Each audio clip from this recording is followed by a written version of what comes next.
enlisted for 4 years, and when I was in boot camp, I think it was my 4th week, and most of the guys that went with me were Minnesota guys. We had some guys from the south there too, but they called all the Minnesota guys all together one morning, and I don't know, there's maybe 10 of us or 12, I don't know, but and they said, when we call your name, step forward. We're going to read a deal off of this orders here, and you can say yes or no, and that's all we want to hear. Well, like, well, what the heck's this all about?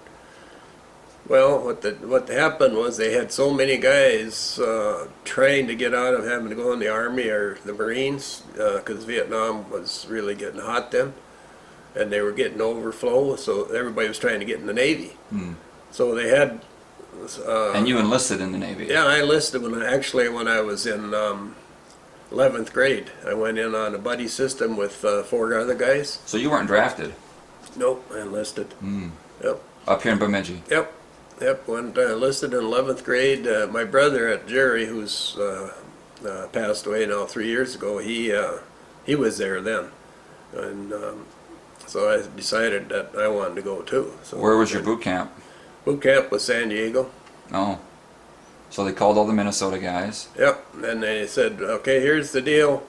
So you guys have 4-year enlistments. If you would like to do a 2-year enlistment instead, step forward or say yes, and then step forward. If not, just stay where you are, you know. So I'm like, well, that peak boot camp was pretty bad, you know, and I'm like, holy buckets, 2 years, I'm going for this, you know.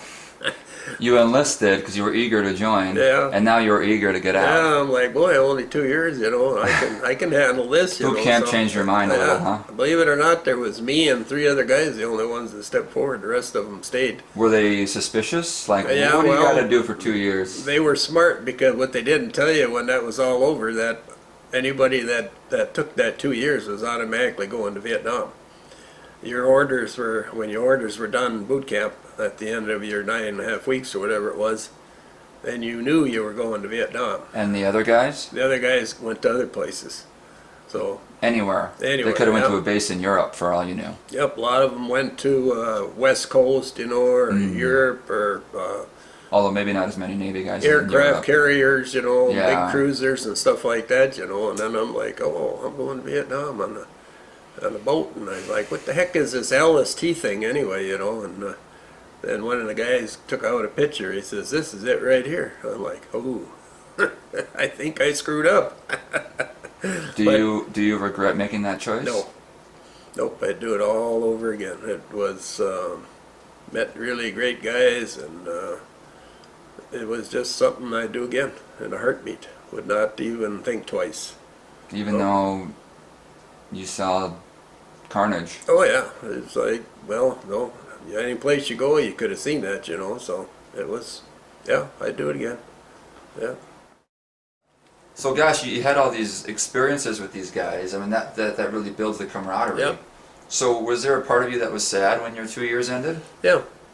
Yeah, I really hated, I actually, let's see, I got out in September '69, and I was what they call a 3rd class gunner's mate. And then I took my test for 2nd class gunner's mate. I passed that, but my tour of duty was up, but the XO actually called me in.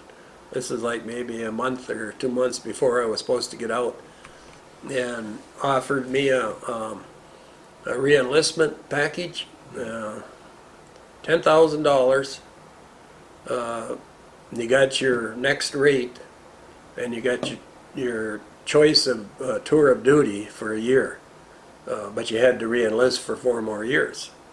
And I thought about it, but I was like, no, I don't want to do this for another couple of years. I'm getting out of here, you know. So I did. $10,000 back in 1969 was a lot of money, you know. Was that the salary, or was that just a bonus? That was just like a bonus, you know. You'd had taxes and everything, of course, taken out of it. I had a couple guys that did it.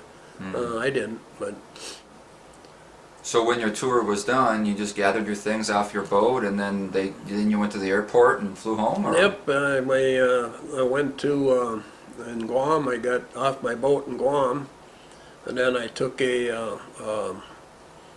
one of the big Air Force cargo planes. I can't remember what they call it, a C something big cargo type boat, and they had like six six seats on there, that you could non-crew member seats.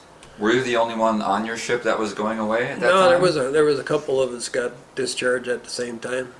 So that's why they took a trip to Guam just for you guys? No, we just happened to be in Guam for repairs on the boat, and this happened to be one of my last things I remember when I was on watch was the walking on the moon. I was on the evening watch, and then remember hearing about it, and then they had it on the radio up there on deck. We were listening to when he was walking on the moon and everything. I'm like, wow, this is unreal, Yeah. But then I think it was a week or two after that, and then I flew to San Francisco. What did it feel like to step on American soil? Well, it was pretty good. We came into, when we got into San Francisco and was getting off the plane, and I heard this, you probably heard guys about this, but we heard all this big crowd was gathered around. We were coming through these gates, and all of a sudden eggs and tomatoes started flying at us. Wasn't only, there was like, I don't know, few Navy guys, there was some Marines, some Army guys, and but anyway, there was protesters there. That was a big protest period, So you weren't on a Delta Airlines flight? No. They knew it was a military. It was so everyone on that passenger plane was military? Military, and they were there waiting for us and calling us baby killers and all kinds of names, Had big signs up there. How close to them? How close to you were they? Oh, we went through a gate, I don't know, they were probably like over by my garage, You had to walk through this little, it was a fenced in area, and you walk down, like from here out to the mailbox, and you had to walk from there to where they picked you up on a bus.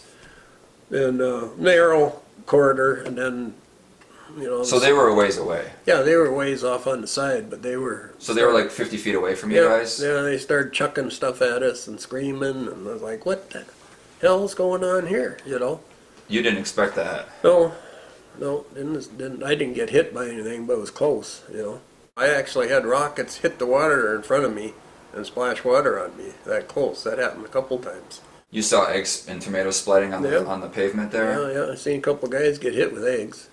How many protesters were there? Oh, there's big groups. I don't know. That deal that happened to us, there's probably 30, I suppose, out there. Something And they're like just that. screaming and Oh yeah, pissed? they had signs and screaming baby killers and all kinds of obscenities and Were stuff. they arrested or taken away when they started throwing stuff at you? Shore Patrol MPs were there, trying to push them back or whatever. They just told us to keep. So no one Heading got in down trouble for throwing eggs and tomatoes at Yeah, you? they did. We didn't see it. They just told us to keep moving, get down the end of that corridor, and get on that bus. And so we moved. Did you? How did you respond emotionally to that homecoming? It was. It bothered me for quite a while.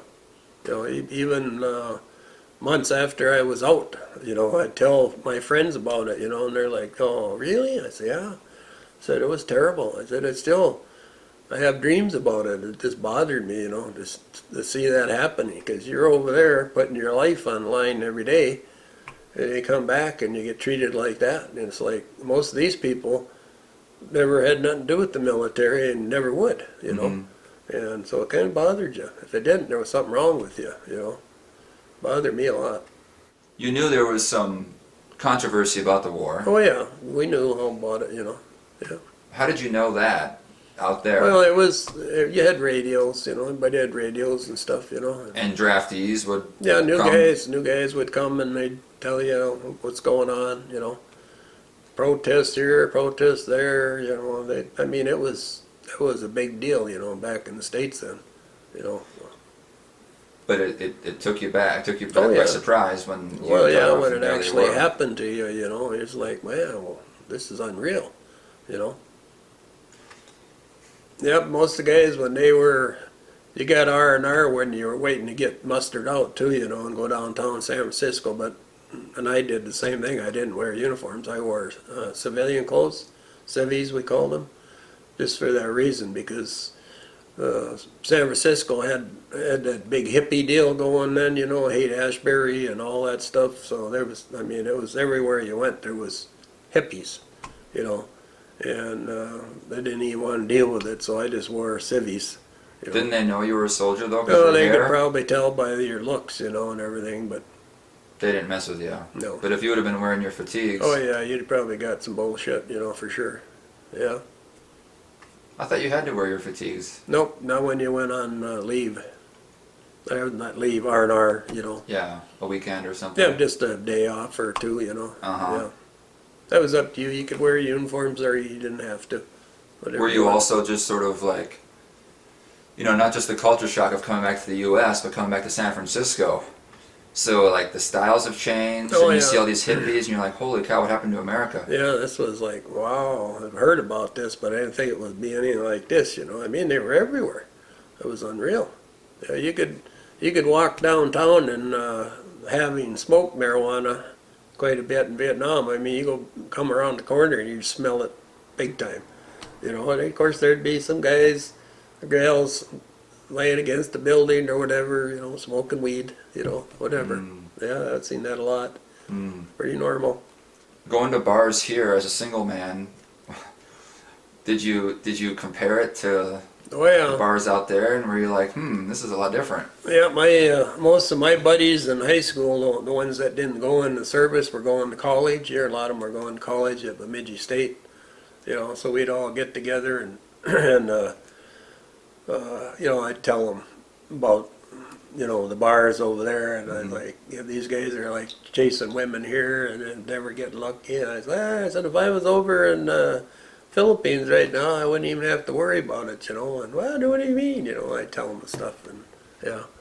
So yeah, I was one of the lucky guys when I came out. I actually registered to go to school at BSU, but then my old girlfriend's dad was the superintendent of a pipeline company. It was called Lakehead Pipeline, Enbridge now, and he called me up. I was working at a welding shop in Bemidji here, and he told me before I left that you get out and you don't have any plans, look me up and I'll find a job for you, And he did, and give me my choice of 5 different places to go. I picked Deer River pump station there for Enbridge, and so I went there, and I had everybody's in school, scraping. I'm sure you went through it, and I had money to burn, because I was single and I was making really good money, at that time for a single guy, and yeah. So I was the guy everybody wanted to gather around, because he had cash. And would this be the beginning of your career? Yeah, pretty much, yep. Hi, I'm Brandon Fertig of The Periphery. Thanks for enjoying part 4 of my interview with Vietnam combat vet Tom. Click here for part 5, Life Today and Looking Back. But first, please like and subscribe if you're enjoying these videos, and if you'd like to help support or just learn about future projects of mine, go to my Patreon page here. Thanks again.